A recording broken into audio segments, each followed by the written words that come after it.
ਮੁਫਾਹਮਤ ਤੇ ਬਾਦਸ਼ਾਹ ਆਸਿਫ ਜ਼ਰਦਾਰੀ ਨੇ ਕੁਰਸੀ ਦੀ ਜੰਗ ਦੇ ਵਿੱਚ ਘੋੜੇ ਵੀ ਕਾਫੀ ਦੌੜਾਏ। ਇਹ ਉਹ ਇਸਤੇਮਾਲ ਕਰਦੇ ਆਪਣਾ ਪੁਰਾਣਾ ਹਰਬਾ।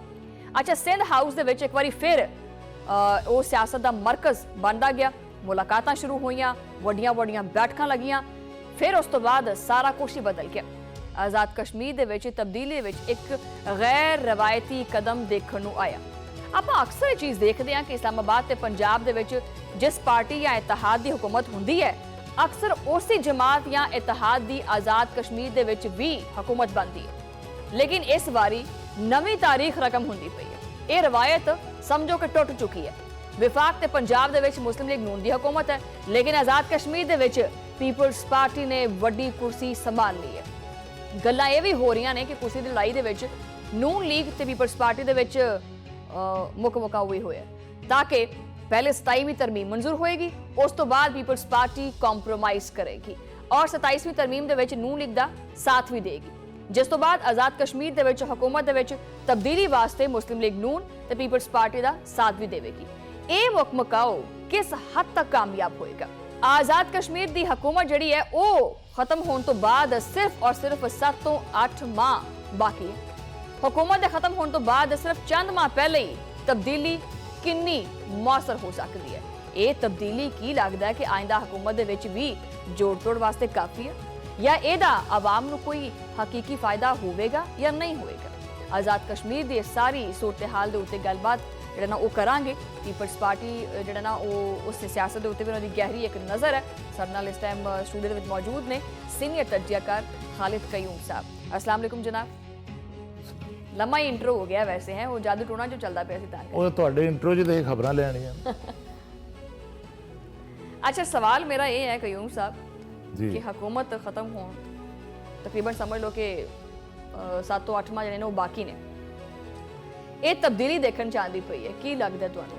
अच्छा, पहला तो जिहड़ी तुसीं इंट्रो दे विच शुरू च गल कीती सी जादू टूने की गल कर रहे सो, पहले तो मैं कहांगा कि जिहड़ी आज़ाद कश्मीर की सियासत है ਇਹਦੇ 'ਚ ਵੀ जादू टूना चलता जी।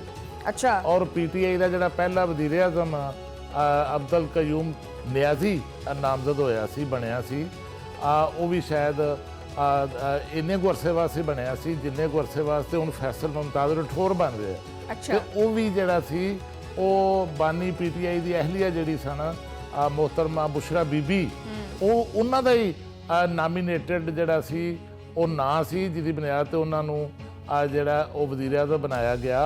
और इस हवाले नाल उस वक्त बड़ियां खबरां चलनियां शुरू हुईयां ते बड़ियां हैडलाइन अखबारां ते टीवियां च आ गईयां और इन्ना प्रैशर आया PTI की हुकूमत ते कि फिर उन्हां कई सहाफियां नूं भी उन्हां दे खिलाफ भी कार्रवाई की इन्हां खबरां की बुनियाद ते कि जिहड़ी बानी PTI की अहलिया का अमल दखल वज़ीर आज़म की नामजदगी दा है। और लाहौरों मैनूं याद है कि उस वेले 2 सहाफी जिहड़े हन वो गिरफ्तार होए सन। और दूसरा हुण भी जिहड़ी तब्दीली आ रही जे, जिहड़ी अनवारुल हक चौधरी अनवारुल हक के खिलाफ तब्दीली आ रही है, अदम इतमाद आई है, वो तब्दीली दे विच भी जादू चलिया जे। लेकिन ये जादू जिहड़ा है ये जादू टोने वाला जादू नहीं, ये सियासी जादू चलिया जे। और तुहानूं ये भी दस दईए कि ये जिहड़ा सियासी जादू जिहड़ा है ये किस बंदे दा चलिया वे और ये सारी तब्दीली दे पस मंजर दे विच जिहड़ा है वो किहड़ी शख्सियत है जिन्हें एक कलीदी किरदार अदा किया है। ਉਹਨੂੰ ਤੁਸੀਂ ਇਹ ਕਹਿ ਸਕਦੇ ਹੋ ਕਿ ਸਿਆਸੀ ਹਲਕੇ ਦੇ ਜਾਣਦੇ ਨੇ, ਸਿਆਸੀ ਪਾਰਟੀਆਂ ਵੀ ਜਾਣਦੀਆਂ ਨੇ, ਮੁਖਤਦਰ ਹਲਕੇ ਵੀ ਜਾਣਦੇ ਨੇ, ਲੇਕਿਨ ਸ਼ਾਇਦ ਆਮ ਲੋਕ ਨਹੀਂ ਜਾਣਦੇ। ਸਾਨੂੰ ਦੱਸੋ ਨਾ, ਅਸੀਂ ਆਮ ਲੋਕਾਂ ਵਾਸਤੇ ਪ੍ਰੋਗਰਾਮ ਕਰਦੇ ਹਾਂ। ਉਹ ਜਿਹੜਾ ਡਾਰਕ ਹਾਰ ਸੀ ਉਹਦਾ ਨਾਮ ਵੀ ਮੈਂ ਤੁਹਾਨੂੰ ਦੱਸਣਾ ਚਾਹੁੰਦਾ ਵਾਂ। ਉਹਦਾ ਨਾਮ ਹੈ ਚੌਧਰੀ ਰਿਆਜ਼। ਇਹ ਚੌਧਰੀ ਰਿਆਜ਼ ਇੱਕ ਆਜ਼ਾਦ ਕਸ਼ਮੀਰ ਦੀ ਜਿਹੜੀ ਸਿਆਸਤ ਹੈ ਪੀਪਲਸ ਪਾਰਟੀ ਦੀ, ਉਹਦੇ ਵਿੱਚ ਇਹਦਾ ਇੱਕ ਬੜਾ ਨਾਂ ਹੈ। ਜਿਹੜੀ ਪਿਛਲੀ 5 ਸਾਲ हुकूमत रही पीपल्स पार्टी की, जिसे वज़ीर आज़म चौधरी अब्दुल मजीद सन, उन्होंने भी 5 साल जो बतौर सीनियर एडवाइज़र आज़ाद कश्मीर की हुकूमत चौधरी रियाज ने चलाई सी। हुण भी जो लोग इकट्ठे होए जे वो पीपल्स पार्टी की उत्थे कोई गेम बनी है, बंदे इन्हां नाल आए ने, वो सारे का सारा वो चौधरी रियाज ते इतमाद का आधार जे, वो ज़ाती तल्लुकात, ਉਹਦਾ ਜ਼ਾਤੀ ਅਸਰ ਸੂਖ ਜਿਹੜਾ ਉਹ ਤਬਦੀਲੀ ਦੇ ਪਿੱਛੇ ਜੇ ਕੋਈ ਸਿੰਧ ਹਾਊਸ ਜੋੜ ਤੋੜ ਨਹੀਂ ਹੋਇਆ, ਕੋਈ ਕਿਸੇ ਜਗ੍ਹਾ ਤੇ ਕੁਝ ਨਹੀਂ ਹੋਇਆ। ਸਿਰਫ ਚੌਧਰੀ ਰਿਆਜ਼ ਜਿਹੜਾ ਇਹ ਸਾਰਾ ਜੋੜ ਤੋੜ ਉਹਨੇ ਕੀਤਾ ਜੇ, ਲੇਕਿਨ ਇਹ ਜੋੜ ਤੋੜ ਸਾਰਾ ਉਹਨੇ ਇਹਨਾਂ ਰਿਆਜ਼ ਦਾ ਫਿਰ ਕੀ ਫਾਇਦਾ ਇਹਦੇ ਵਿੱਚ? ਚੌਧਰੀ ਰਿਆਜ਼ ਨੇ ਜੋੜ ਤੋੜ ਜਿਹੜਾ ਕੀਤਾ, ਇਹਦੇ ਕੋਈ ਸ਼ੱਕ ਨਹੀਂ ਕਿ ਉਹ ਸਦਰ ਆਸਿਫ ਅਲੀ ਜ਼ਰਦਾਰੀ ਦੀ ਹਮਸ਼ੀਰਾ ਫਰਿਆਲ ਤਾਲਪੁਰ ਦੇ ਨਾਲ ਮਿਲ ਕੇ ਕੀਤਾ। ਅੱਛਾ, ਉਹਨਾਂ ਨੂੰ ਇਤਮਾਦ 'ਚ ਲੈ ਕੇ ਕੀਤਾ ਹੈ ਔਰ ਉਹਦੀ ਵਜ੍ਹਾ ਤੋਂ ਸਾਰੀ ਜਿਹੜੀ ਇਹ ਤਬਦੀਲੀ ਜਿਹੜੀ ਆ ਰਹੀ ਹੈ।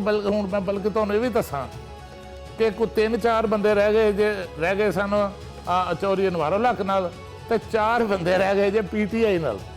अच्छा वैसे कयूम साहब, वैसे मैं माजर चाहती हूँ टोकदी पई हैं वैसे कि अनवारुल हक साहब तो पहले बड़े की नाल इंदे ने कॉन्फिडेंट सी कि मेरे खिलाफ तुसीं अदम एतमाद लैके आओ, मैनूं पता है कि होना हमारा कुछ नहीं, ते आखिर फिर ऐसी किहड़ी गिदड़ सिंगी दा इन्होंने इस्तेमाल किया कि सारी पार्टी जिहड़ी वो बदल गई?